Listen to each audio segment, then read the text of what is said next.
அனைவருக்கும் வணக்கம். காங்கிரஸ் திமுக கூட்டணியில் நீடிக்குமா இல்ல புட்டுக்கிட்டு புடிங்கிட்டு வெளியே போய் தாவேகா கூட கூட்டணி வைக்குமா? தம்பி, இந்த டாபிக் நம்ம ஏற்கனவே 5 தடவைக்கு மேல வெவ்வேறு ஆங்கிள் டிஸ்கஸ் பண்ணிட்டோம். மறுபடியும் இதையே நம்ம எதுக்கு பேசிக்கிட்டு? அவங்க விளையாட்டு காமிச்சுன்னுக்குறாங்கயா, சும்மா நச நச நச நசன்னிக்கிட்டு. அது இழுத்துக்கிட்டு இருக்குது. என்னடி கருமம் இது? போயும் தொலைய மாட்டேங்குது அப்படின்னு சொல்லி ஏதோ ஒரு படத்துல வருது அந்த மாதிரி. அதனால விடு தம்பி. கடைசியா போனாங்களா இல்லையான்ற அப்டேட் வரும்போது மட்டும் சொல்லு. அது வரைக்கும் அதை சொல்லாத அப்படின்னு சொல்லி கமெண்ட்ல வேற ஒரு 4 பேர். இருங்க, அப்படிலாம் அவசரப்பட்டீங்கன்னா எப்படி? ஏங்க 4 1/2 வருஷம் 4.25 வருஷம் ஊர்ல இருக்கிற கூட்டணி கட்சிகளை பூரா கேவலப்படுத்திக்கிட்டு சண்டை போடுறியா, அடிச்சுக்கிட்டியா, சாவரியா, புடிங்கிட்டியா, நீ எந்த பக்கம் நான் எந்த பக்கம்னு சொல்லி இந்த ஓட்டு ஓடிட்டு இருந்தாங்க. வந்து அப்படி கொத்தா கிடைச்சிருக்காங்க.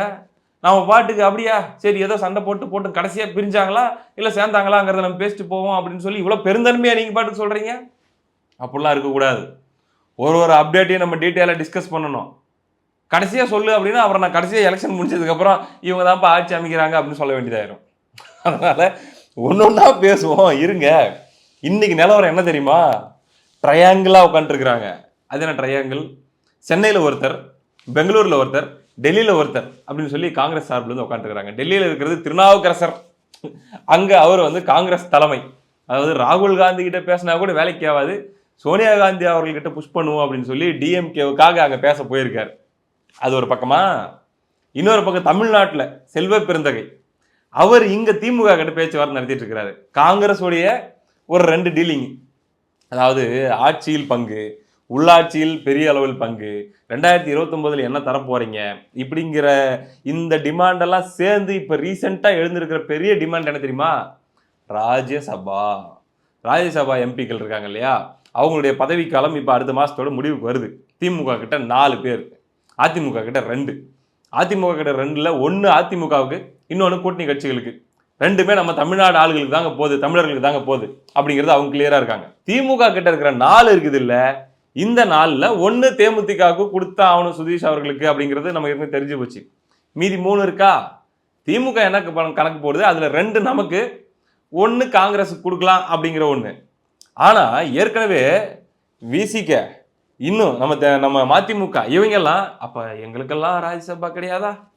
நேத்து வந்து பிரேமலதாவுக்குலாம் கொடுப்பீங்க, ஆனா எங்களுக்கு இல்ல அப்படின்னு சொல்லி அவங்க ஒரு பக்கம் அந்த ராஜ்யசபாவுக்கு அடி போடுறாங்க. இருக்கிற 4 சீட்டுக்கு எல்லாரும் சண்டை போட்டுட்டு இருக்காங்க. அதுல காங்கிரஸ் 2 கேக்குது. என்ன மேட்டர் அப்படின்னா, இப்ப காங்கிரஸ் இப்ப வர அடுத்த மாசத்தோட இப்ப ஏற்கனவே இருக்கிறவங்களுடைய பதவி காலம் முடியுது இல்ல, அப்படி முடியும் போது கர்கேவுடைய பதவி காலமும் முடியுது. மல்லிகார்ஜுன கார்கே காங்கிரஸ் உடைய தேசிய தலைவராக இருக்கக்கூடியவர். இப்ப அவருக்கு ராஜ்யசபா வேணும். அது போக இன்னொரு காங்கிரஸ் கேம்ப்ல இன்னொருத்தருக்கு வேணும். இது 2 கொடுத்தீங்கன்னா தான் அந்த கௌரவமான எதிர்கட்சி அப்படிங்கிறத ராஜ்யசபால நாங்க மெயின்டைன் பண்ண முடியும். அதனால எங்களுக்கு 2ஆ கொடுத்துருங்க அப்படின்னு சொல்லி இப்ப அவங்க டிமாண்டோட இந்த 2 சேர்த்திருக்காங்க. இதை பேசி அட்ஜஸ்ட் பண்றது செல்வ பெருந்தகை எங்க உட்காந்துருக்காரு? சென்னையில உட்காந்துருக்காரு. ஐயா ஸ்டாலின் கிட்ட டீல் பண்ணிட்டு இருக்கிறாரு. இவருக்கு பீட்டர் அல்போன்ஸுக்கு ஒன்று கொடுத்துருங்க, கார்கேக்கு ஒன்று கொடுத்துருங்க, கொஞ்சம் ஸ்மூத்தாக கொண்டு போயிடலாம், ஆட்சியில் பங்கு கூட கொஞ்சம் முன்ன பண்ண அட்ஜஸ்ட் பண்ணிக்கிற மாதிரி நான் கொஞ்சம் பேசுகிறேன்னு சொல்லி இங்கே ஒரு பேச்சுவார்த்தை. அடுத்து ஒருத்தர் பெங்களூரில் உட்காந்துருக்கிறாரு, தங்கபாலு. அங்கே என்ன பஞ்சாயத்து அப்படின்னா, அதாவது கர்கே இருக்காரு, அங்கே டிகே சிவகுமார் இருக்காரு. பெங்களூரில் ஓடிட்டு இருக்கிற பஞ்சாயத்து என்னன்னா, டிகே சிவகுமார் அவருடைய தம்பிக்கு ஒரு ராஜ்யசபா கேட்குறாரு. ஓகேவா? இவர் கர்கே தனக்கு கேட்குறாரு, எனக்கு முடியுதியா, எனக்கு ஒன்று கொடுங்கன்னு சொல்லி. இது 2மே கர்நாடகால இருந்து எடுக்க முடியாது, அங்கே கோட்டா இல்லை. தமிழ்நாட்டில் திமுக கிட்ட இருந்து தான் வாங்கி ஆகணும். இப்போ திமுகவை ஒரு மாதிரி முன்ன பின்ன அட்ஜஸ்ட் பண்ணி சரிப்பா 2 ராஜ்யசபா காங்கிரஸுக்கு கொடுத்து தான் அவங்களை கூட்டணியில் வச்சுக்க முடியுன்ற ஸ்டேஜ் இருக்கிற மாதிரி தெரியுது, கொடுத்துருவோம். பீட்டர் அல்போன்ஸுக்கு ஒன்று கர்கேக்கு ஒன்று கொடுத்துருவோம் அப்படின்னா அதிமுக குறுக்க வந்து சட்டையை நறுக்குன்னு பிடிப்பாங்க. என்னன்ட்டு, ஓஹோ தமிழ்நாட்டுக்கு தண்ணி தரமாட்டேன்னு சொல்ற கர்நாடகாவுக்கு நீங்க பகுமானமா தமிழ்நாட்டில இருந்து ராஜ்யசபா கொடுக்குறீங்களா? நாங்களாம் பாருங்க, நாங்க தமிழர்களுக்கு கொடுத்துருக்கிறோம். அது அன்புமணிக்கோ டிடிவி அவர்களுக்கோ அல்லது வந்து அதிமுகலே இருக்கிறவங்களுக்கோ நாங்களாம் பாரு நம்ம ஆளுங்களுக்கு கொடுத்துருக்குறோம். நீ பத்தியா துரோகி, கர்நாடகாவில் தமிழ்நாட்டுக்கு தண்ணி தரமாட்டேன்னு சொல்ற அங்க இருக்கக்கூடிய தலைவர்களுக்கு நீ இங்க இருந்து ராஜ்யசபா எம்பி கொடுக்குறியா அப்படின்னு சொல்லி இவங்க கேட்கறதுக்கு தயாரா வெயிட் பண்ணிட்டு இருக்குது ஏடிஎம்கே. இந்த இடியாப்ப சிக்கல்ல இப்ப திமுக மாட்டிருக்குது. காங்கிரஸ் பொறுத்த வரைக்கும் நிறைய பேர் வந்து ஊடகங்கள்லாம் பேசுறவங்கலாம் சொல்றாங்க, சரண்டர் ஆயிடுச்சுங்க, திமுக கிட்ட மண்டி போட்டாங்க, தேமுதிக கூட்டணியில் வச்சது மூலமா காங்கிரஸுக்கு வந்து திமுக சரியான செக் வச்சுட்டாங்க, அதுபோக 5000 ரூபாய் ஸ்கீம் வேற அனௌன்ஸ் பண்ணி 5000 ரூபாய் எல்லாரும் அக்கௌண்ட்லயும் போட்டு விட்டது அன்னைக்கு சொன்னார்ல ஆர்எஸ் பாரதி. இனிமே கூட்டணி கட்சிங்க பாருங்க ஆட்சியில பங்கு அப்படிங்கிற மாதிரிலாம் வாயை திறக்க மாட்டாங்க அப்படின்னு சொல்லி கொக்கரிச்சாங்கல்ல. அவங்க 5000 போட்டு அப்படி இனிமே யாரு அப்படின்னு சொல்லும் போதே ஏடிஎம்கே 10,000 அப்படின்னு சொன்ன உடனே ஒய்யால இன்னையோ நீ க்ளோஸ்ல அப்படின்னு சொல்லி வடிவேல் ஒரு படத்துல அடிப்பார் இல்லையா, வடிவேல பயில்வான் ரங்கநாதன் ஒரு படத்துல அடிப்பார்ல. அதாவது ஃபர்ஸ்ட் செல்லத்துறான விஷயத்தை கேள்விப்பட்டு வந்துட்டு இருக்காரு அப்படின்னு வடிவேல் ரொம்ப அலப்பறை பண்ணிடுவாரு அந்த போலீஸ் ஸ்டேஷன்ல. அதுக்கப்புறம் திடீர்னு வந்து செல்லத்துறான வெளியூர் போயிட்டாரு வரதுக்கு 4 நாள் ஆகுமா அப்படின்னு சொன்ன உடனே பயில்வான் ரங்கநாதன் இன்ஸ்பெக்டர் அவரு தான் வடிவேலை பிடிச்சி இன்னையோட நீ க்ளோஸ்லன்னு சொல்லி அடிப்பார்ல. அந்த மாதிரி ஸ்டாலின் 5000 ரூபாய் போட்டாரு, இதுக்கு மேலே அவ்வளோதான், கூட்டணி கட்சிகள்லாம் யாரும் ஆட்சியில் பங்கு அப்படின்லாம் ஓவரால் டிமாண்ட் பண்ண முடியாதான் அப்படின்னு சொன்னாங்க. அடுத்து 3 நாள்ல நாங்கள் 10,000 அப்படின்னு இபிஎஸ் சொன்ன உடனே மறுபடியும் இப்போ நீ நான் கேட்கறது கொடுத்தாவணும், நான் போனா நீ ஜெயிச்சிருவியா அப்படின்னு சொல்லி இன்னையோட நீ க்ளோஸ்ன்னு சொல்லி காங்கிரஸ் மறுபடியும் பிடிச்சிருச்சு. அதனுடைய வெளிப்பாடு தான் கிறிஸ் ஜோடங்கர் அவர்களுடைய இப்போ ரீசெண்ட் பேட்டி. அவர் மறுபடியும் என்ன சொல்ல ஆரம்பிச்சிட்டாரு, ஆட்சியில் பங்கு யார் தாங்க வேணான்னு சொல்லுவாங்க, எந்த கட்சி வேணான்னு சொல்லும், அதனால் ஆட்சியில் பங்கு அப்படிங்கிற கோரிக்கை தொடர்கிறது. கை விட்டுட்டாங்கன்னு எல்லாரும் சொன்னாங்க, அப்படிலாம் கையும் விடல காலும் விடல அப்படின்னு சொல்லி காங்கிரஸ் அப்படியே நிற்கிது. அதுபோக ராஜ்யசபா 2 கேட்குறாங்க. திமுக என்ன பிளான் போட்டாங்க, இருக்கிற 4ல் 1 மறுபடியும் திருச்சி சிவாவுக்கு கொடுத்துட்டு இன்னும் 1 பார்த்தீங்கன்னா மாப்பிள்ள சாருக்கு கொடுத்துடலாம், 2 1 தேமுதிக 3 மீதி 1 பார்க்கலாம் காங்கிரஸுக்கு அப்படிங்கிற மாதிரி. ஆனால் காங்கிரஸே இப்போ 2 கேட்க ஆரம்பிச்சிருக்குது. இவ்வளோ சிக்கல் இருக்கும்போது தான் கிறிஸ் ஜோடங்கர் இன்னொரு பிட்டையும் போடுறாரு வேணும்னு. இப்போ இந்த 10,000 அனௌன்ஸ்மெண்ட்லாம் வந்ததுக்கப்புறம், அதாவது தாவேகா எங்களை வெளிப்படையாக கூட்டணி கலைத்துள்ளது, அவங்க எங்களை ரொம்ப மரியாதை செய்கிறாங்க, ரொம்ப மதிக்குது காங்கிரஸ் இது தாவேகா எங்களுடைய ஸ்ட்ரென்த் என்னன்னு அவங்களுக்கு நல்லா தெரிஞ்சிருக்குது, அதனால் பேசிட்டு தான் இருக்கிறோம் அப்படின்ற ஒரு பிட்டையும் சேர்த்து போடுகிறார். இந்த நிலையில் இன்னைக்கு ஒரு செய்தி வந்திருக்குது, பார்த்தீங்கன்னா ஊடகங்களில் பரவிட்டு இருக்குது.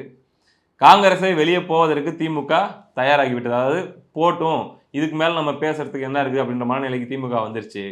அதே போல் திமுகவிலிருந்து விலகி தாவேகா கூட்டணிக்கு போகிறதுக்கு காங்கிரஸும் தயாராகிடுச்சின்னு சொல்லி நம்ம நியூஸ் தமிழ் 24/7 ஓட்டிகிட்டு இருக்கிறாங்க. நம்ம நெல்சனே ஓட்டுறாரு அப்படின்னா, நெல்சன் தானே இப்போ அதுக்கு சீஃபாக இருக்காரு, அவரே ஓட்டுறாருன்னா இதுக்கு முன்னாடி உண்மை இருக்குமா அப்படின்ற ஒரு கேள்வியும் வர ஆரம்பிக்குது. இல்லாமல் ஓட்டுவாங்களா அப்படின்ட்டு. இதில் என்ன ஒரு விஷயம் அப்படின்னா பார்த்தீங்கன்னா, இப்போ இந்த ராஜ்யசபா பஞ்சாயத்து நம்ம பார்த்துட்டோம் இல்லையா, காங்கிரஸுடைய சைக்காலஜி என்னவா இருக்குது அப்படின்னு நம்ம பார்க்கணும். அதாவது ரொம்ப பல வருடங்களுக்கு அதிகாரத்தை பார்த்தவங்க, பல டிகேட்ஸுக்கு பவரை பார்த்தவங்க. அப்படின்னும் போது ராகுல் காந்தியோட மைண்ட் செட் என்னவா இருக்குதுன்னா, என்னைக்கா இருந்தாலும் நான் வருவேன். இப்போ மோடி இருக்கார், எத்தனை வருஷத்துக்கு இருந்துருவாரு, சரி 10 வருஷத்துக்குமே பிரதமராக இருக்கட்டுமே, 10 வருஷத்துக்கு கூட பிஜேபி ஆட்சி இருக்கட்டுமே, எனக்கு வயசு இருக்குது, என்னைக்கா இருந்தாலும் நாங்கள் உட்கார தான் போகிறேன் அப்படின்னும் போது நான் ஏன் ஒரு லிமிட்டுக்கு மேலே இறங்கி போகணும் கூட்டணி கட்சிகள்கிட்ட? அந்த மிதப்பு இருக்கும்ல, அந்த மிதப்பில் தான் காங்கிரஸ் இருக்குது. அவங்க அப்படி தான் திமுகவை டீல் பண்ணுறாங்க. அப்படி இருக்கக்கூடிய சூழலில் அவங்க என்ன யோசிக்கிறாங்க, ஒன்று நம்ம கேட்குற டிமாண்டெல்லாம் ஒத்துக்கிட்டு, நம்ம கேட்கக்கூடிய தொகுதிகள், நம்ம கேட்கக்கூடிய உள்ளாட்சியில் பங்கு, அதுக்கப்புறம் பார்த்தீங்கன்னா நாடாளுமன்ற தேர்தலில் எத்தனை சீட்டுகள், அதுக்கப்புறம் ராஜ்யசபா, இதெல்லாம் கொடுத்தாங்கன்னா அவங்க கூட கண்டினியூ பண்ணுவோம். இல்லை ரொம்ப கஷ்டமாக இருக்குது அப்படின்னு சொல்கிறாங்களா, ரைட்டு விடு, உத்தவ் தாக்கரேக்கு என்ன ட்ரீட்மெண்ட் பண்ணமோ அதே ட்ரீட்மெண்ட் பண்ணிடுவோம்.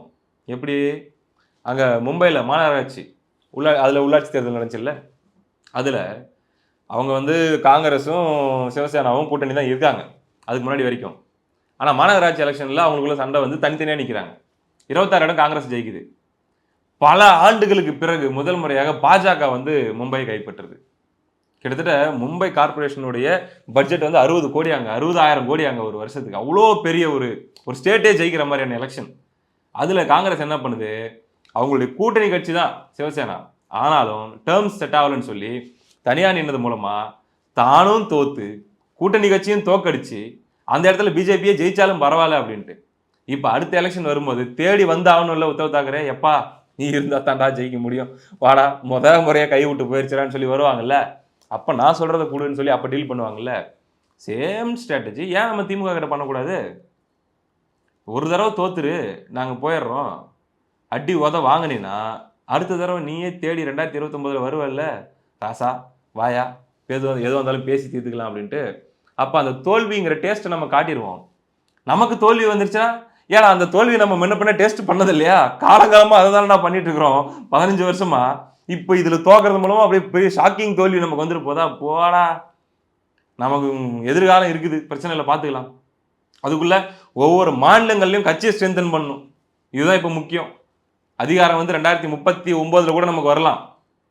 ஆனா அது வரைக்கும் கட்சியை ஸ்ட்ரென்தன் பண்ணணும். அப்போ வந்து நம்ம சும்மா கொத்தடிமையா கூட்டணி வச்சுக்கிட்டு 10 எம்எல்ஏ அப்படியே ஓட்டிட்டு இருந்தா எப்படி கட்சி வளரும்?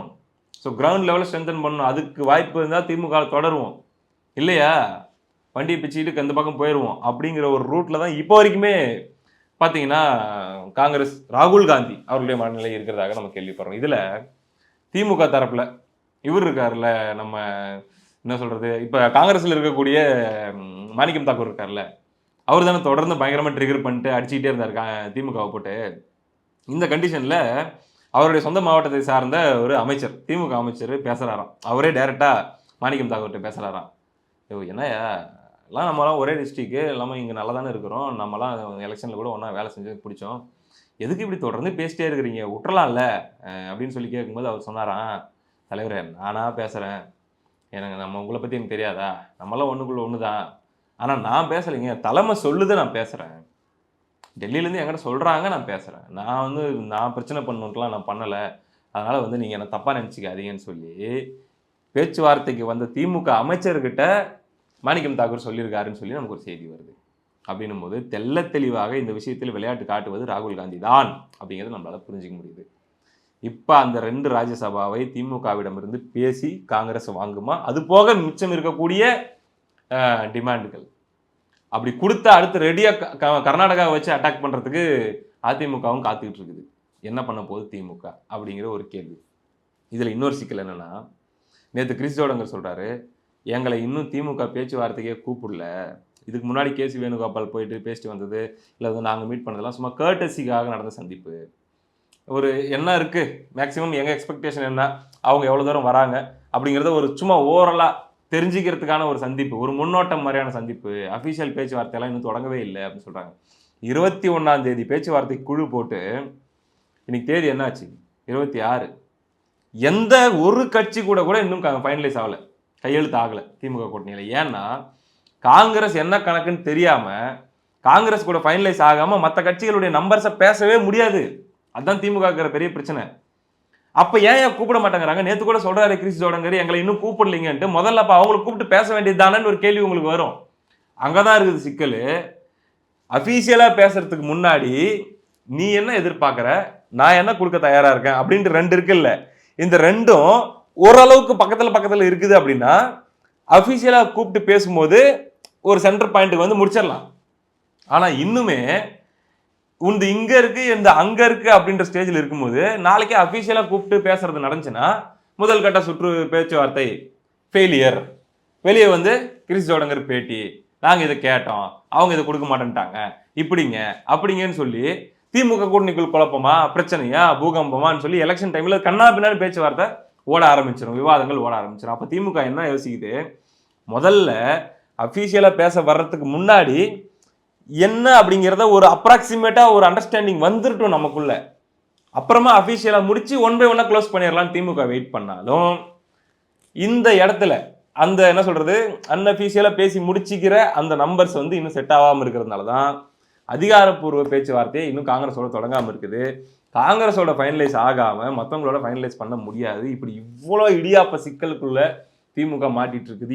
இந்த சூழ்நிலையில ஒருவேளை சபரீசன் அவர்களுக்கு வந்து ராஜ்யசபா சீட்டு கொடுக்கறதாக நடந்துச்சுன்னு வச்சுக்கோங்க, கனிமொழி அவ்வளவுதான் கொந்தளிச்சிருவாங்க. ஏன்னா ஏற்கனவே தேமுதிகவை திமுக கூட்டணியில கொண்டு வந்ததுக்கு கனிமொழி அவர்களுடைய பங்களிப்பும் அவர்களுடைய என்ன சொல்றது பேச்சுவார்த்தைகள் எல்லாமே ரொம்ப ரொம்ப பெரிய ரோல் பிளே பண்ணிச்சுன்றது தான் விஷயம்.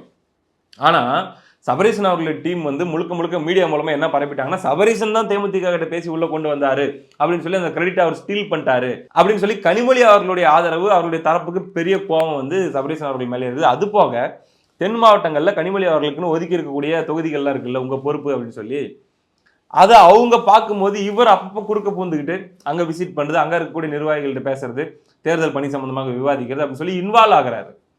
அப்ப எதுக்கு என்னுடைய கோட்டாக்குள்ள என்னுடைய வட்டத்துக்குள்ள நீங்க எதுக்கு வரீங்க அப்படின்னு சொல்லி ஏற்கனவே கனிமொழி அவர்களுக்கு கோபம்.